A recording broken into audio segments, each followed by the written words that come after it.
Welcome to another episode of Devongunsmith Tooltime. So what have all these tools got in common? They are largely the most common tools you would use for removing and replacing mainsprings in all variety of guns.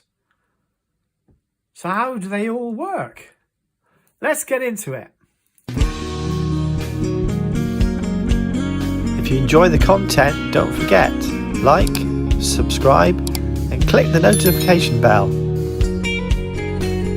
So we've got a few jobs here. This is also a collation of different work, so I sort of dip into other jobs and demonstrate how I use different tools. This is the most common, ubiquitous lever.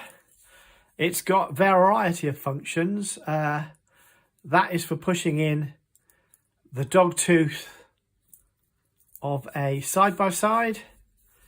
These are not can openers, but rather they're mainspring compressors. Like, I've got one right here because I've got it in the video. But that is for that. On a box lock, I will show you how this part is used on a box lock to lever in the spring with the dog tooth. So there's two operations here. That's a multi-tool basically, and made by my mentor and gifted to me. So that's an interesting one. Good old pipe grips work a treat, and again you need about 5 different pairs of hands, but you can use it to release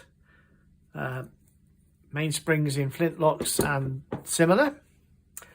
And in similar style, even the humble adjustable wrench, when you just lightly tap it, will release sufficiently the mainspring. Use that, I show that as well. This is another way of doing it. So it's basically what you've got to hand. So this is an engineer's hand vise.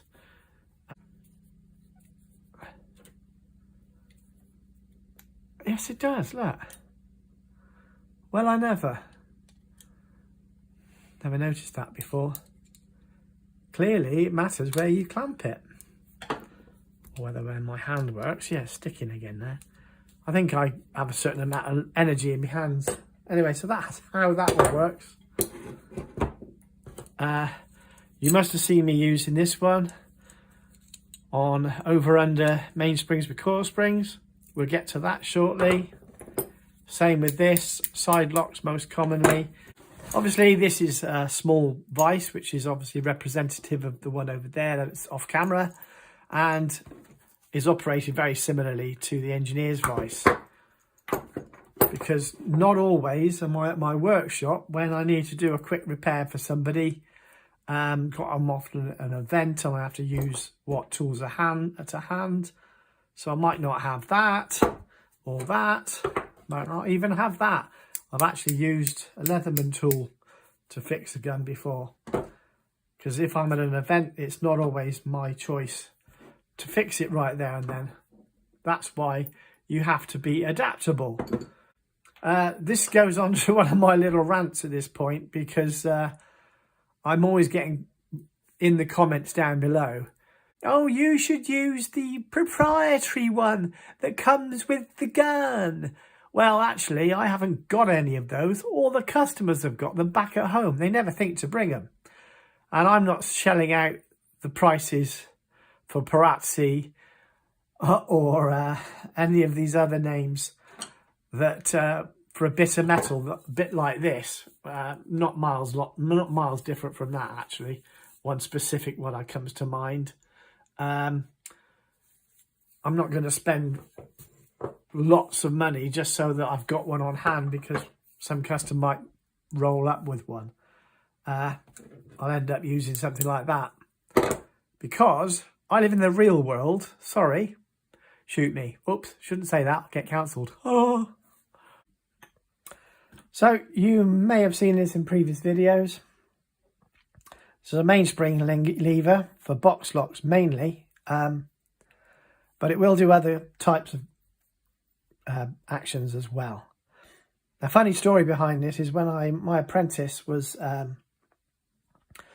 doing a lot of box locks, we always used to use just the piece of wood with a wedge, which was a glorified version of this, to push back the strikers and compress the mainspring.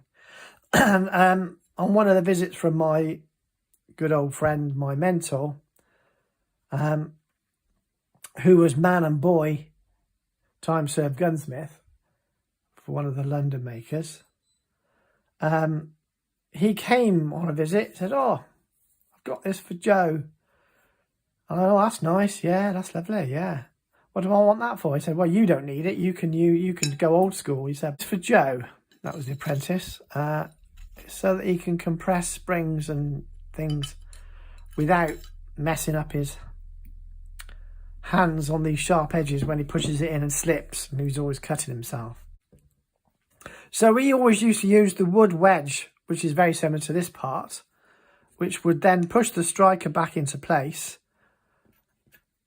with the spring and compression here, and it would now enable us to push that there into place and compress it and then pop this pin in. This is a virtual view of what it looks like. So there's your cocking lever, and that will compress. There's another part there somewhere too. Somewhere in there you see us go there as well, back there to catch on there on the bent. Anyway, you would push that in there with a piece of wood. I will do it one day. I haven't got any wood around and I'm really under the cosh for time. So that would, having a wooden wedge with a V-slot cut in it, you would pop that in there. That would press that spring into compression. You'd probably pop that one back in again just to keep it in place. And off you go, bosh, pin in. You'd usually use a floating pin like this to hold it in to start with. And then you'd tap the pin in. So that was how I always used to do it. But Joe's present would allow you to compress the whole lot without that in place. So remove that. Come in behind there like this, and it would compress the whole assemblage there. Much easier for a young lad with tender hands. And subsequently I've cut in a couple of slots for side locks. I'll give you an example. So I generally pop out a side lock really easily. But you see how that works really easily there? That's what that's for. I normally would just gently pop out the side lock spring like that. There's not a lot of tension when the hammer's off. And then you've got to get it back in again, haven't you? And it all starts to get a bit funny. Now, I've shown you the redneck method. All right? Compress, click, job done. And quite often, even now, when time's of the essence and I can't find this flipping tool because it's always a pain to find, I would use that method. Unashamedly. Not a problem.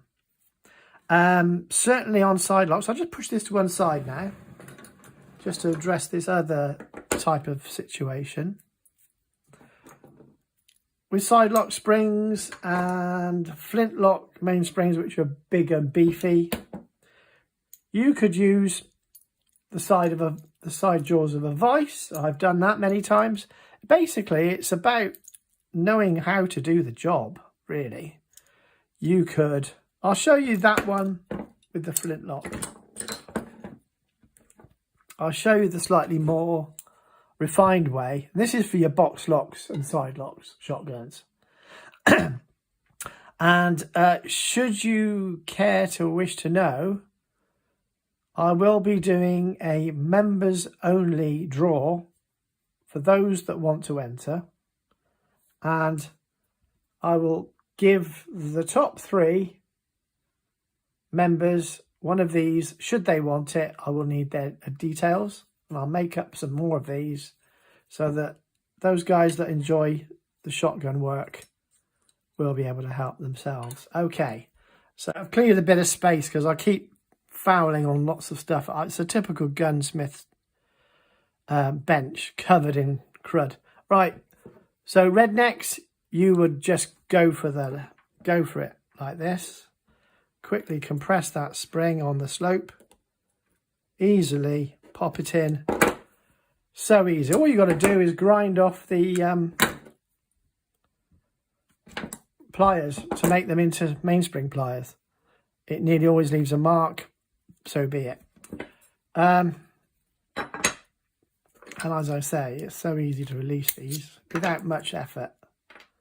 You can slide them in if you've got clearance. On this one, you don't have clearance. Okay, so doing it the proper way, which for me takes too damn long sometimes, frankly.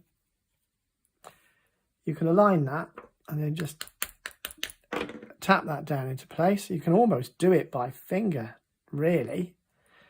Although it's a bit of a wrangle, I will give you that. I'm going to need something to rest me little hand. So you see why I use that. It's expedient. This is the official way you're supposed to do it. Just never seen the point. Because it just asks for you to have another tool in your hand at the same time. So get that in there like that. Or you can use this one if you wish. But the pin never lines up. When you're trying to do it as a demonstration, it never flaming lines up. So a ground down pair of these. I'm trying to show you how to use this. It's a blimmin' pain. I've done it before, but I get exasperated because it works, but it doesn't work, if that makes sense. Right. Okay.